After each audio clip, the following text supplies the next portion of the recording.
The soft hum of conversation and the clinking of crystal glasses filled the air inside La Bella Vita, the most elegant Italian restaurant tucked away in the heart of Charleston.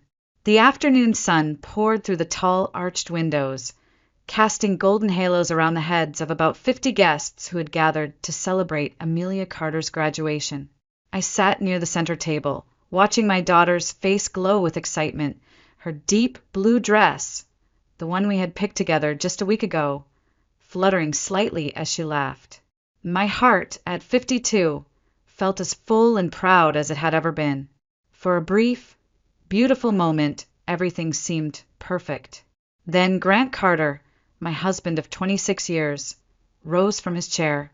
I turned to him, expecting a toast, some sentimental words to mark this milestone. Around the room, conversations hushed, forks paused midair, glasses lowered to the white tablecloths. Everyone looked toward Grant, their faces lit with anticipation. Amelia beamed at her father, her hands clasped tightly in her lap. Grant raised his champagne flute, clearing his throat. But the words that came out were not of pride nor of joy.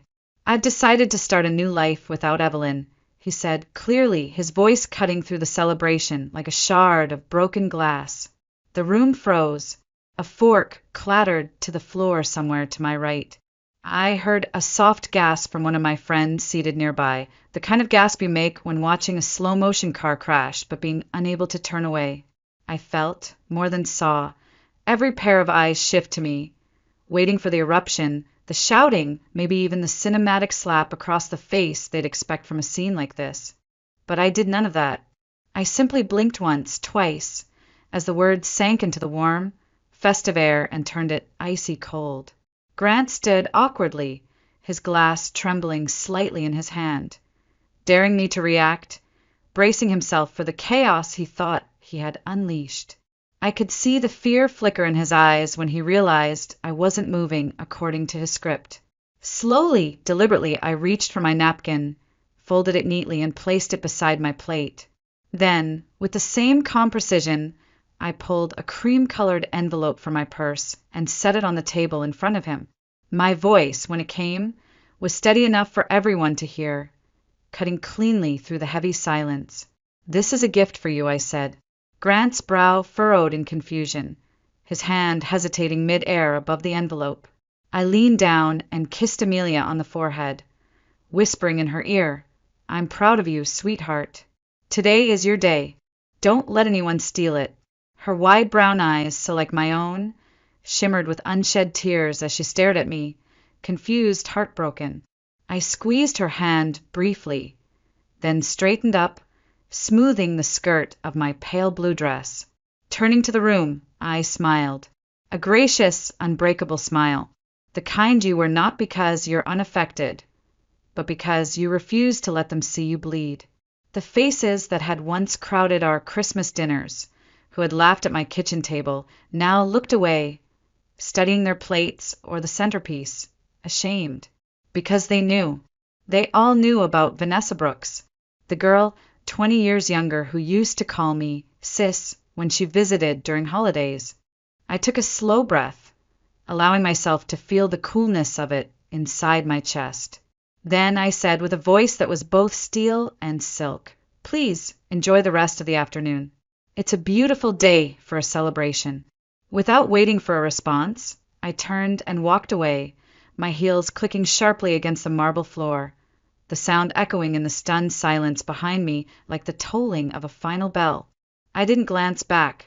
I didn't need to. I knew they were watching. Every step, every movement, realizing too late that the woman they had pitted was not the one who would crumble. When the heavy door swung shut behind me, and the June heat of Charleston wrapped around my skin like a slap, I finally allowed myself to exhale, not a sob, not a sigh of pain, but a breath of freedom. Behind me, I heard the crash of the door flying open, Grant's voice, no longer confident but frantic, tearing into the quiet street. "Evelyn, Evelyn, what are you doing? Are you crazy?" I kept walking, the envelope still warm from my hand, now burning in his. He had no idea that while he had been preparing to humiliate me, I had already written the ending to his story. And it started today. It hadn't always been this way. There was a time long ago, it seemed now, when Grant and I had been partners in the truest sense. We had built a life together from nothing, braving sleepless nights, tight budgets, and silent prayers for a better future. Or at least, I had believed we were building it together. The first crack in that illusion appeared on an ordinary January evening, 6 months before Amelia's graduation. Grant was, as usual, working late. A client meeting in Hilton Head, he said, though the tone in his voice had started to carry a rehearsed flatness that I couldn't ignore.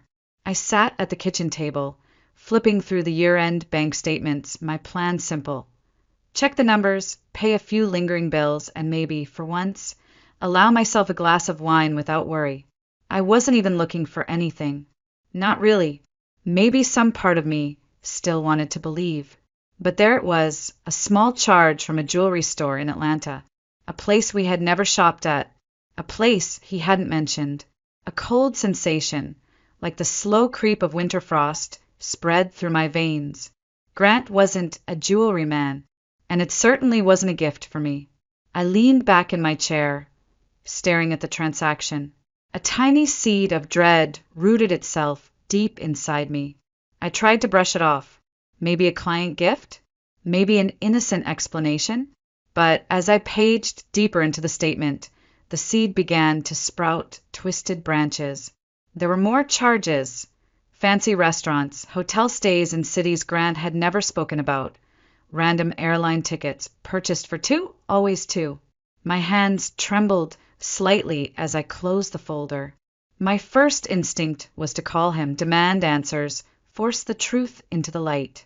But some wiser, colder part of me, the part that had grown through years of disappointments carefully smoothed over by for the sake of family, whispered otherwise.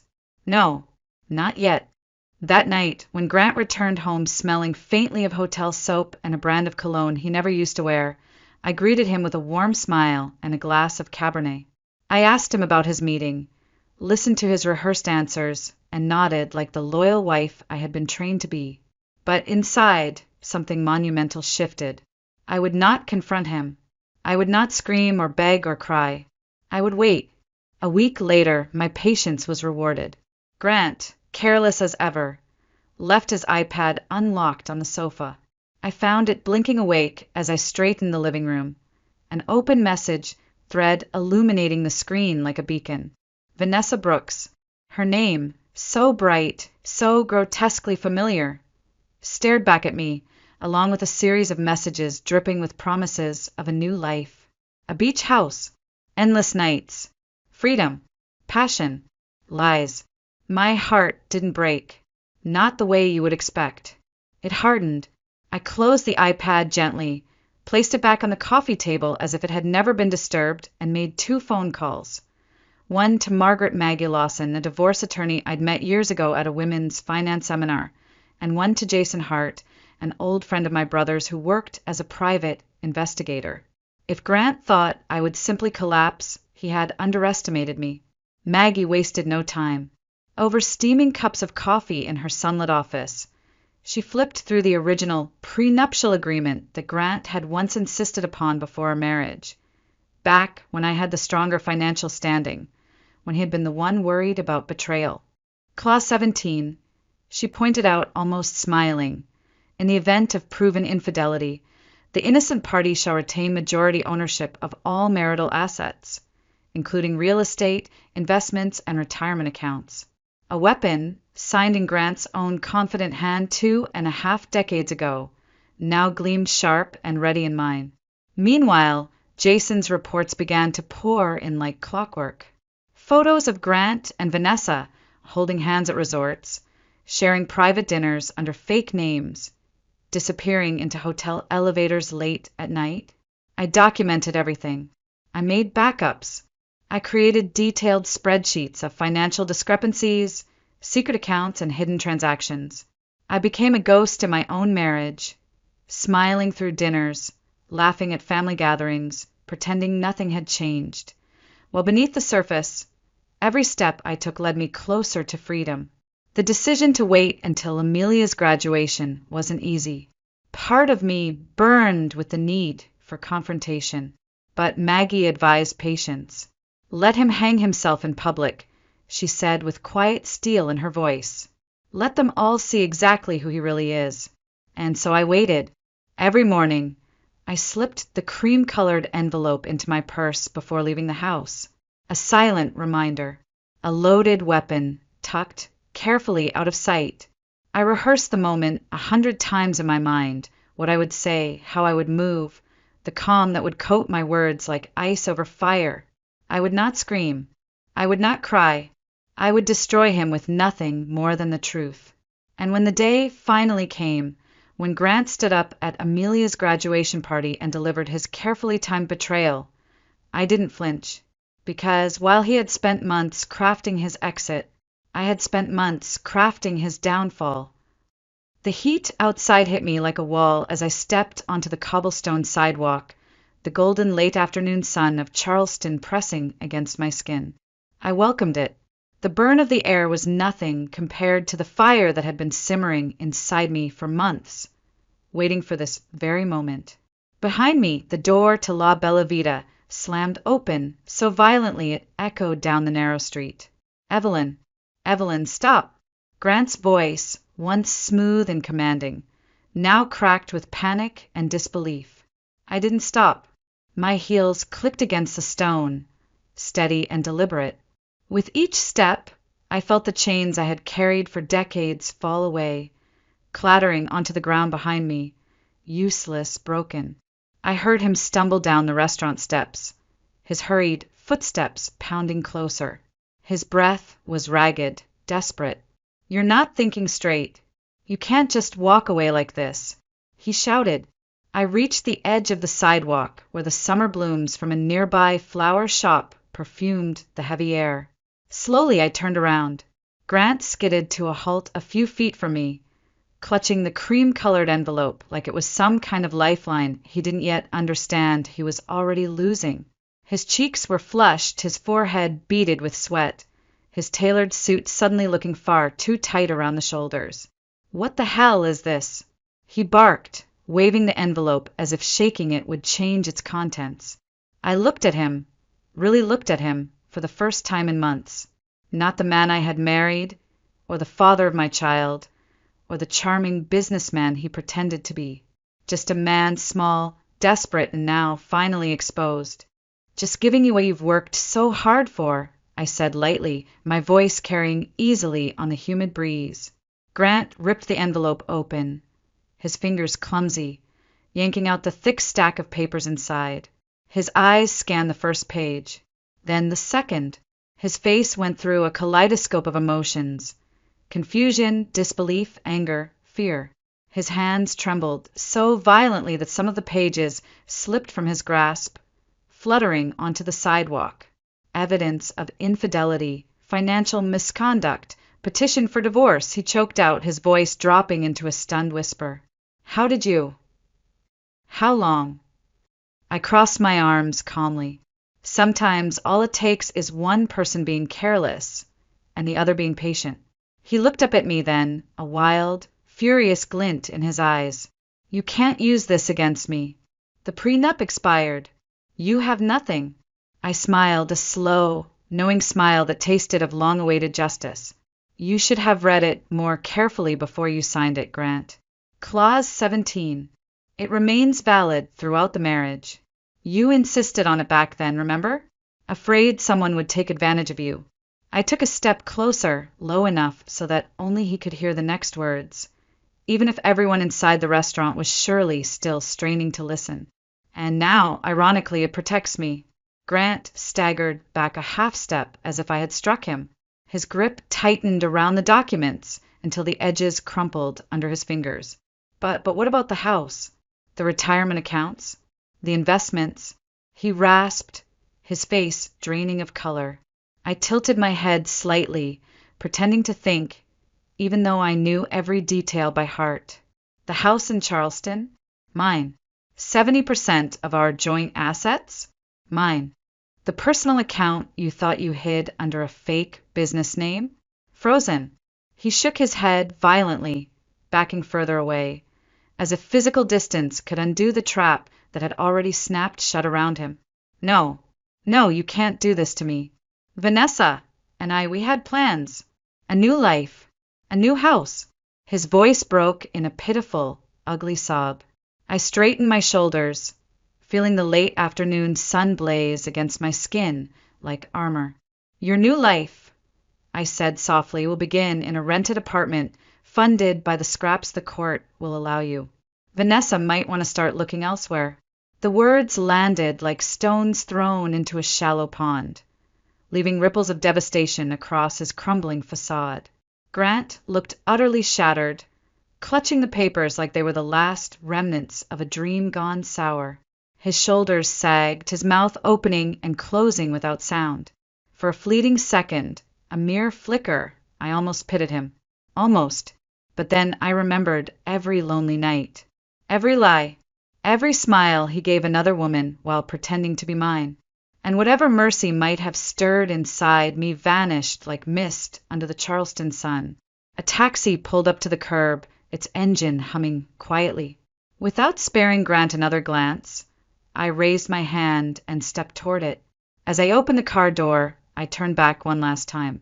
I once loved you with everything I had, I said, my voice low and final. But you threw it away for a fantasy. From now on, Grant, you're on your own. I slid into the back seat, pulling the door shut with a quiet, definitive click. As the taxi pulled away, I looked through the rear window and saw him standing there, alone on the sidewalk, crumpled papers scattered at his feet, his face hollowed by the weight of his own choices. I didn't feel anger. I didn't feel grief. I felt free. By the time I arrived back at the house, the sun had dipped low over Charleston, bathing the red bricks and iron balconies of the historic district in a molten gold. It should have been a comforting sight, a place that once symbolized home, family, security. Instead, it felt like walking into a mausoleum of a life that no longer belonged to me. I set my purse down on the worn oak table by the front door and turned on a single lamp in the living room. The soft, warm light spilled across the walls, illuminating the countless family photos Grant and I had hung over the years. A smiling Amelia at 3, covered in chocolate cake, Grant lifting her onto his shoulders at a county fair. The three of us posing proudly in front of this very house when we first bought it. I stared at those photos for a long moment, not with sadness, not even anger, just a kind of quiet finality, as if saying goodbye to ghosts. I had just settled onto the couch, pulling my laptop into my lap to review the final paperwork Maggie had sent, when the front door slammed open with a force that rattled the frame. Evelyn. Grant's voice tore through the house like a thunderclap. I heard the sharp, heavy thud of his shoes crossing the floor, each step filled with frantic, clumsy energy. I closed my laptop slowly and placed it on the coffee table. Then I sat back, my hands folded calmly in my lap, and waited. Grant stumbled into the living room, his face a storm of anger, fear, and confusion. He clutched the crumpled envelope and documents against his chest like a drowning man clutching driftwood. "You can't do this," he shouted, pointing a trembling finger at me. "You can't just tear everything apart over one mistake." I tilted my head slightly, studying him as if he were a stranger who had wandered into my home. "Sit down," I said, my voice smooth, unyielding. But he didn't sit. He paced back and forth, like a caged animal, running his hands through his disheveled hair, muttering under his breath.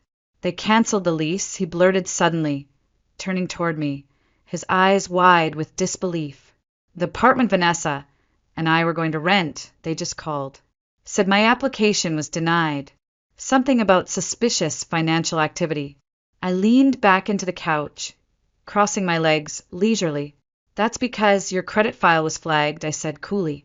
"Several unexplained transactions triggered a fraud alert. The brokerage firm called the house phone to verify." I answered. His mouth opened, but no words came out. "And that's not all," I continued, my voice slicing cleanly through the thick, tense air. That secret account you hid under the fake consultancy business? It's frozen under a temporary court order. You have no liquidity, Grant. No collateral. Nothing. He stumbled backward, collapsing into the armchair across from me, burying his face in his hands. The sight of him, this man who once strutted through life so sure of himself, now reduced to a heap of regret and broken pride, was almost surreal. I just wanted a better life, he muttered, his voice hoarse. Vanessa and I, we had plans. We were going to start over. Then start, I said, my voice as gentle as a scalpel. Start by paying rent on time. Start by covering your own electric bills. Start by living with the consequences you created. Grant looked up at me then, his face twisted with anger and desperation. You're ruining my life over one mistake. I laughed, a sharp, hollow sound that didn't reach my eyes. Forgetting a birthday is a mistake, Grant. Leaving a coat at a restaurant is a mistake. Cheating on your wife, hiding money, planning a life with another woman while pretending to be a family man? That's not a mistake. That's a series of choices. Each word struck him like a blow, and I could see it, the dawning horror, the realization that there would be no redemption arc for him, no last-minute save. I need money, he rasped finally, as if stating it could somehow reset the world. I crossed my arms, my expression unchanging. You had money. You had a family. You had everything. And you threw it away for a fantasy. Now you can learn what it's like to stand on your own. He flinched, as if I had physically slapped him. Then, barely above a whisper, he asked, Does Amelia know? Not yet, I replied. But she will. And when she does, you'll be the one explaining why her graduation day became the day her world changed. Grant sagged deeper into the chair, his body folding into itself, a man crushed under the rubble of his own making. I stood, smoothing the wrinkles from my dress, and picked up my keys from the table. You have 2 days to pack your things, I said, my voice clear and final. After that, the locks will be changed. You'll need to find another place to start your new life. Without another glance, I walked toward the door, the soft click of my heels punctuating the silence. As I closed the door behind me, I left him there, alone, surrounded by the wreckage he had built, with nothing left but the sound of his own shallow breathing. Outside, the summer night was warm and heavy, the cicadas humming their endless song, and for the first time in years, every step I took felt lighter than the last. Claire's house sat under a canopy of ancient oak trees just outside downtown Charleston, the pale blue shingles glowing softly under the porch light. When I pulled into her driveway that night, the weight of the day seemed to finally ease off my shoulders. Claire had been the only one in Grant's family who never bought into the facade, the only one who had quietly watched and, when needed, stood firmly on my side. She met me at the door before I could even knock, her face tight with worry, her arms opening in silent invitation. Are you okay? She asked as she hugged me tightly. Better than you think, I replied with a smile that felt strange and new on my face, a smile that wasn't stretched thin by pretending anymore. Inside, the house smelled of mint tea and old hardwood floors. We sat in the living room, nursing steaming mugs of tea between our hands, the silence between us warm and comforting.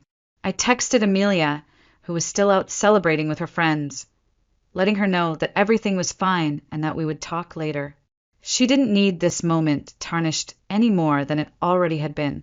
I had just started to relax when the doorbell rang, loud and insistent, shattering the fragile calm.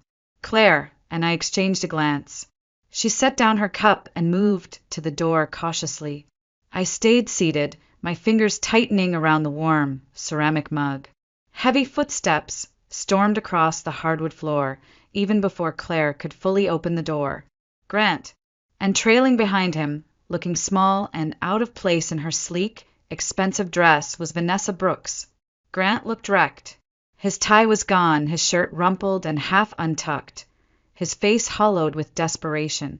Vanessa, in contrast, tried to hold onto some shred of dignity, but her darting eyes and trembling hands betrayed her. I remained seated, watching them with a calm detachment, as if observing a scene from a play I had seen too many times to be affected by it now. "Don't bother stepping inside," Claire said firmly, crossing her arms and blocking the entrance to the living room. Grant ignored her. His eyes locked onto me, wild and pleading. "Evelyn, we need to talk." "We've talked enough," I replied coolly, not bothering to rise from my seat. Vanessa shifted awkwardly beside him, glancing around as if searching for a lifeline that didn't exist. She hadn't expected this, hadn't expected to find herself on the outside looking in. The back door creaked open, and Amelia entered, her graduation gown now replaced by jeans and a simple blouse. She froze at the sight of her father and Vanessa standing in the doorway, the tension in the room crackling like static. "What are you doing here, Dad?" she demanded, her voice sharper than I'd ever heard before. "I just wanted to explain," Grant stammered, taking a hesitant step forward. "Explain what?" Amelia snapped, her eyes blazing. "Explain how you turned my graduation day into a public humiliation? Or how you betrayed Mom after everything she gave up for you?" Grant's mouth opened, but no sound came out. His hand twitched helplessly at his side. Vanessa touched his arm, a nervous, desperate gesture, but he shook her off, stepping closer to Amelia. "I'm still your father," he said hoarsely. "That doesn't change." Amelia laughed, a short, humorless sound that sliced through the heavy air. "Don't use father to excuse your choices." The room grew heavier, as if the walls themselves were pressing in. And then Vanessa, her voice shaking, added the final blow. "The money you promised for our new apartment," she said, turning on Grant. "You said it was already transferred. But I called the bank today. The account's frozen." Grant turned pale, his mouth working uselessly. "You lied to me," Vanessa said, her voice breaking. "You promised me a new life, but you couldn't even deliver that." Grant tried to reach for her, but Vanessa stepped back, her heels clicking sharply against the floor. "What else were you lying about?" she asked, her voice rising with each word. "How much of everything you told me was just smoke and mirrors?" Grant said nothing. In that silence, Vanessa's face crumpled as the realization settled in. She had bet everything on a man who had nothing left to give. "I was such a fool," she whispered, tears spilling down her cheeks. Without another word, she turned and fled through the door, her departure punctuated by the heavy slam that rattled the windows. Amelia watched her go, then turned back to Grant, her expression filled with something far worse than anger, disappointment. "I don't know if I'll ever be able to forgive you," she said quietly. "But right now, I just want you to leave." Grant's shoulders slumped as if the words physically crushed him. He opened his mouth, perhaps to plead, perhaps to excuse, but no words came. Instead, he simply nodded, a slow, broken movement, and shuffled out the door, the same door Vanessa had slammed moments before. When it closed behind him, Claire came over and placed a firm, reassuring hand on my shoulder. Amelia crossed the room and sat beside me, resting her head against my shoulder like she used to when she was little. None of us spoke. We didn't need to. The silence between us was no longer heavy. It was healing. A new beginning had quietly taken its first breath in the ruins Grant had left behind. 3 weeks later, the skies over Charleston hung heavy with gray clouds, casting a somber shadow over the small historic courthouse where the preliminary hearing was about to begin.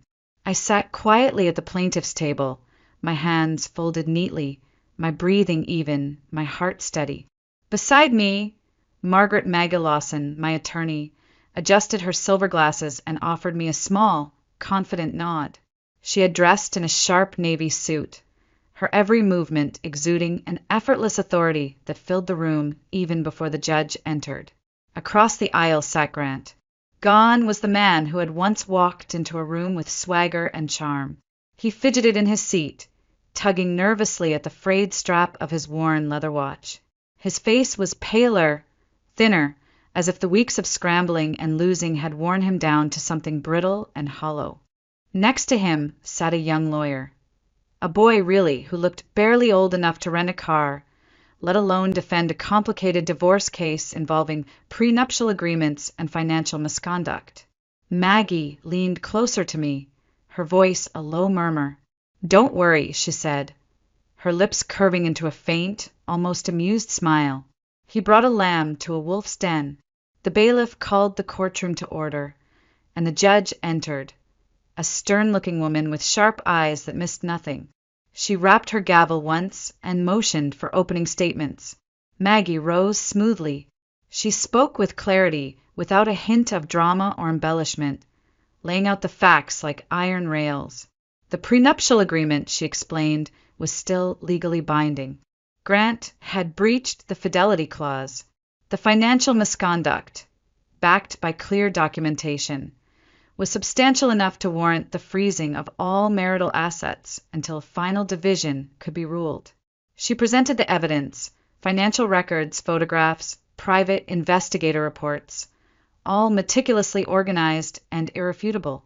When she finished, the room seemed to exhale, a collective sense that something inevitable had just rolled into motion. Grant's young lawyer stood next, visibly swallowing hard before speaking. "Your Honor," he began, his voice slightly shaky, "we argue that the prenuptial agreement has lapsed over time due to lack of renewal or review, and thus—" The judge's hand shot up, silencing him mid-sentence. Without even glancing at him, she flipped through the thick file in front of her, her brow furrowed in concentration. After a long, tense moment, she spoke.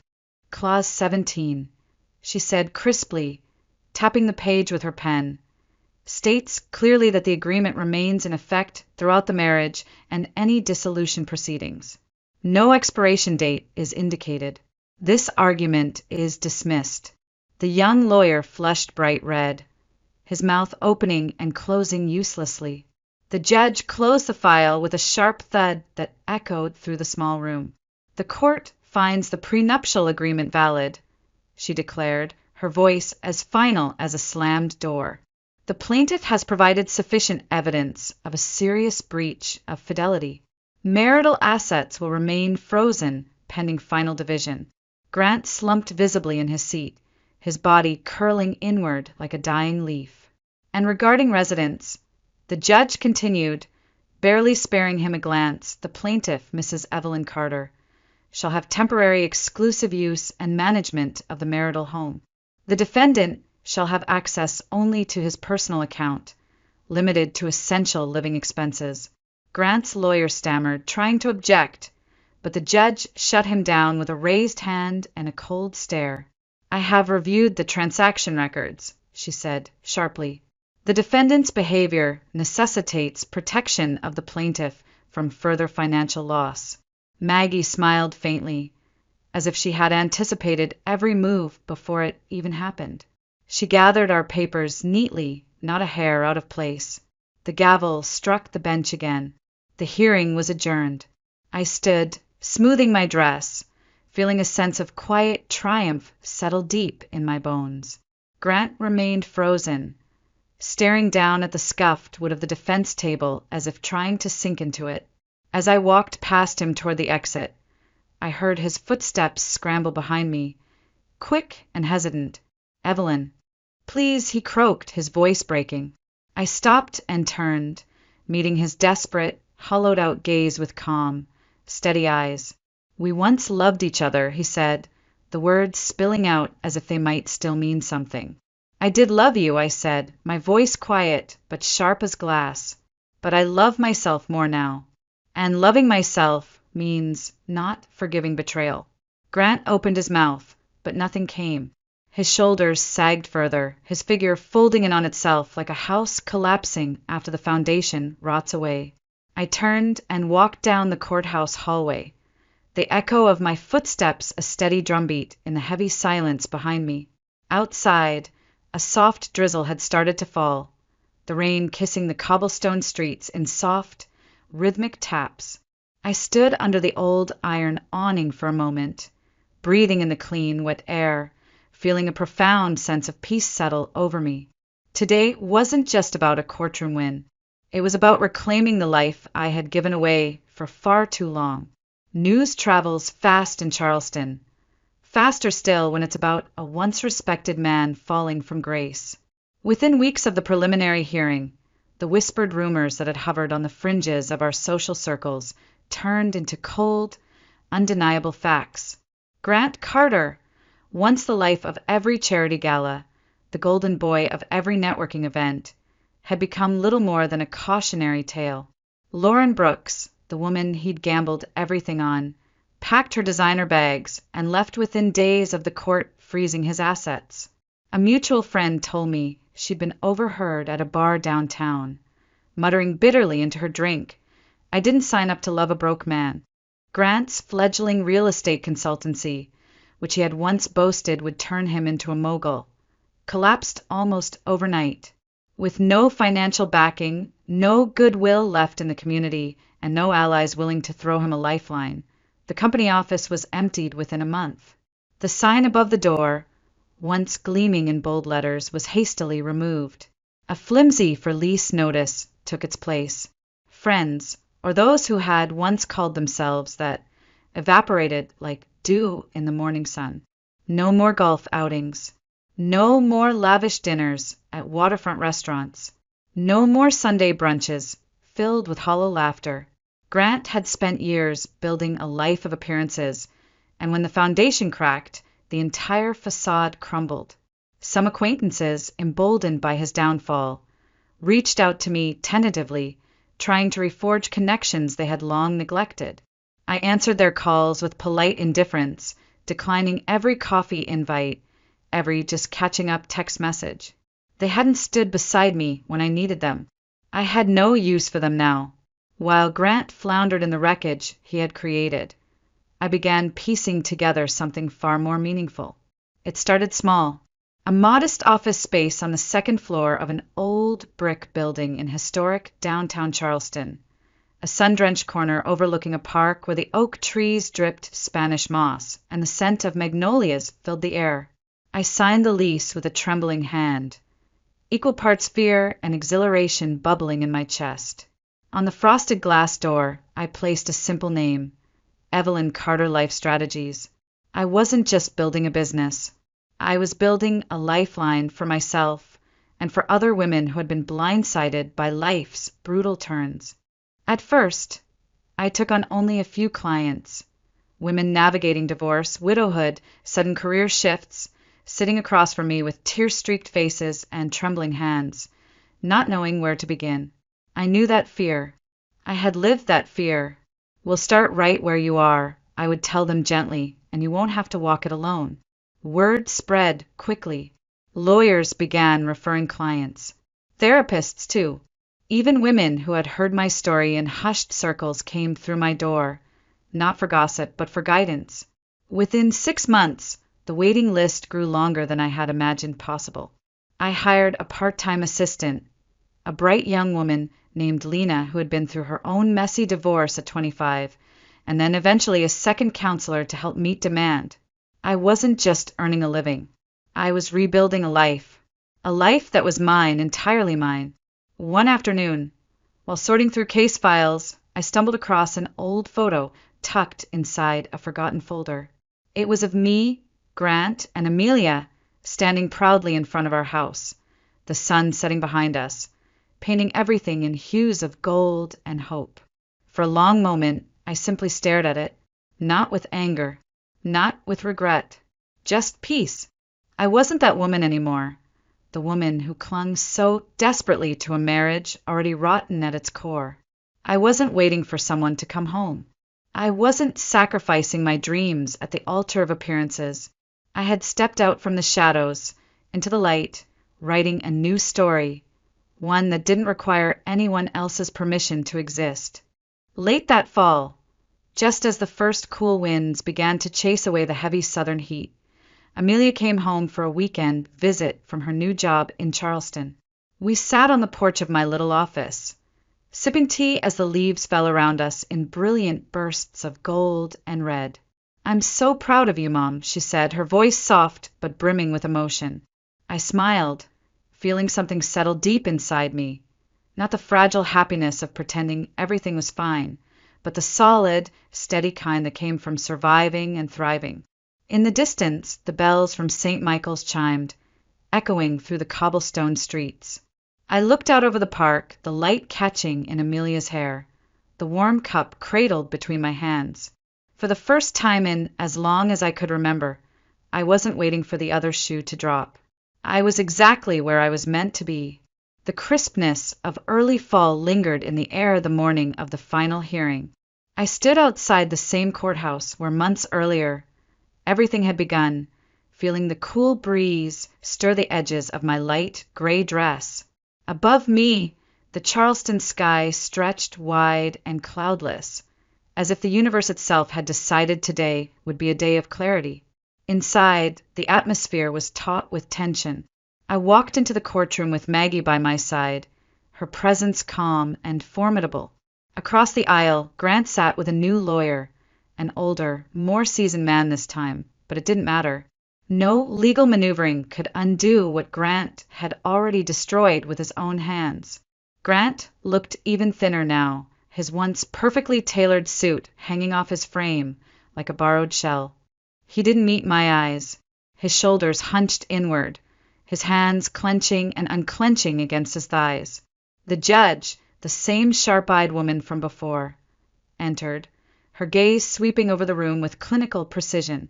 The case of Mrs. Evelyn Carter versus Mr. Grant Carter, she announced crisply, and the final battle began. Maggie rose, laying out the evidence with surgical precision. The clear breach of the prenuptial agreement, the misuse of joint funds for personal luxuries and hidden expenses, the documentation of infidelity, financial deceit, and willful betrayal. There were no theatrics, no need for raised voices or dramatics. The facts, cold and devastating, spoke louder than any performance could.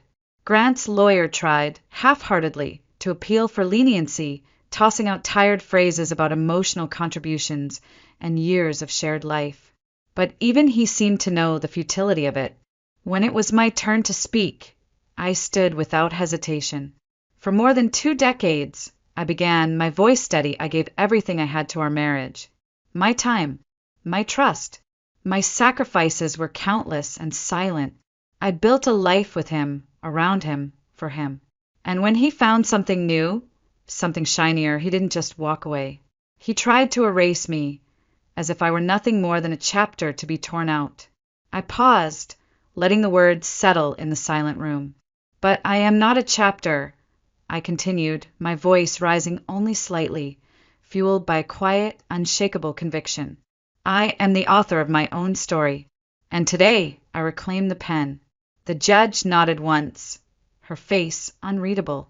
3 hours later, after reviewing the mountain of evidence one final time, she delivered her ruling. In accordance with the prenuptial agreement and based on overwhelming evidence of misconduct, she declared, the court awards Mrs. Evelyn Carter full ownership of the marital home, retains her individual retirement accounts, and grants her 70% of the joint assets, including all investments and savings accounts. Grant was awarded only his personal belongings and what little remained of his individual checking account. He sat utterly still, as if the ruling had physically pinned him to the chair. I exhaled slowly, not in triumph, not exactly. It wasn't victory I savored. It was the closing of a door that had needed to be shut long ago. As I gathered my papers and rose from my seat, Maggie leaned over and whispered, "Congratulations, Evelyn. You didn't just win. You reclaimed your future." I smiled, small but real. "I know," I whispered back. As I stepped out into the sunlight, the city stretched before me, alive and vibrant and full of promise.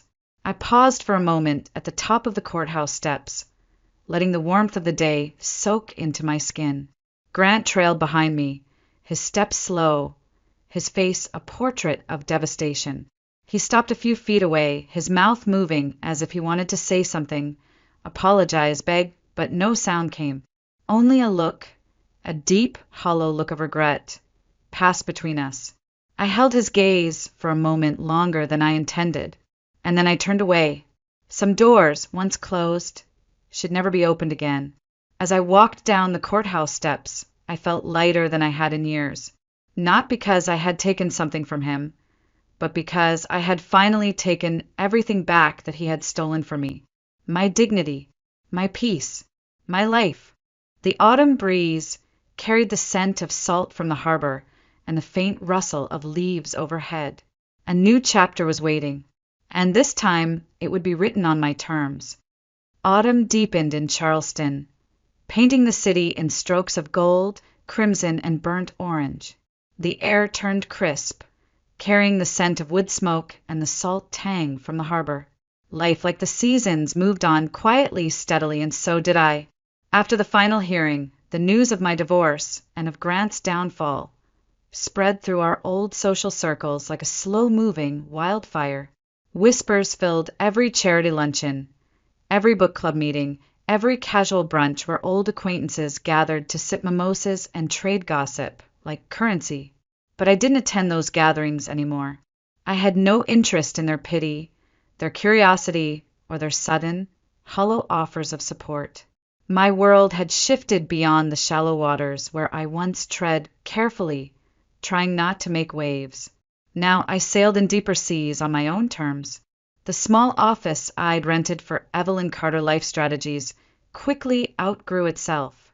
Clients came pouring in, women who had been blindsided by betrayals, women who had lost their footing after decades of marriage, women who had been told, subtly and not so subtly, that starting over was a young woman's game. They sat across from me, sometimes clutching crumpled tissues, sometimes laughing through tears, always asking the same trembling question. Where do I even begin? And every time I answered the same way, right here, right now. You begin with yourself. Within 8 months, I moved into a larger space, a sunlit corner office with tall windows overlooking Marion Square. I hired Lena full-time, and then another counselor, and eventually expanded into offering small workshops, budgeting after divorce, career rebuilding for women over 40, financial literacy for widows. Word spread beyond Charleston.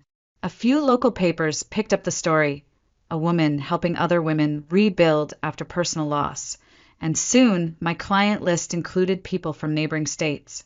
I wasn't just surviving, I was thriving. And for the first time in my life, I wasn't thriving because someone else allowed me to.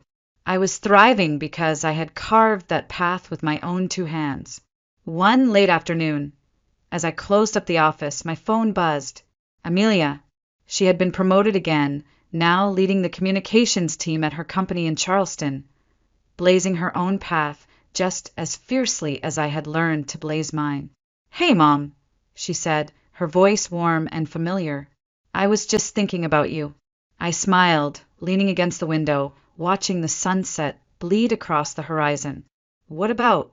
There was a soft laugh on the other end of the line. I just wanted to say you're my role model. I blinked, feeling the weight of that unexpected confession settle deep in my chest. Not because you survived everything, Amelia continued, her voice thick with emotion, but because you turned your pain into something powerful. You taught me that endings aren't failures. They're beginnings, better beginnings. For a moment, I couldn't speak. The lump in my throat was too big, too fierce, too beautiful. Thank you, sweetheart, I whispered finally, my voice breaking in the best possible way. After we hung up, I stood for a long time, just staring out at the city I had come to love anew. The streets below bustled with life, people laughing, rushing, dreaming, and I realized in a way I had been reborn right alongside them. Some nights, the ghosts of the past still whispered. Memories of Grant, of broken promises and silent dinners, and the suffocating weight of trying to be enough. But they no longer had claws. They no longer hurt. They were just echoes. One weekend, I treated myself to a trip to Asheville, to a cozy little cabin tucked high in the Blue Ridge Mountains. The leaves blazed in every shade of fire, and the air was so clean it hurt to breathe in. Standing on the balcony one crisp morning, wrapped in a thick sweater, sipping hot coffee, I realized something profound. Happiness doesn't come from holding on to the life you were told you should want. It comes from choosing yourself every single day, even when it costs you everything you thought you couldn't live without. I smiled into the rising sun, feeling the solid ground beneath my feet, the open sky above me, the endless possibilities stretching out before me. Evelyn Carter was no longer a supporting character in someone else's story. She was the author. And this time, she was just getting started.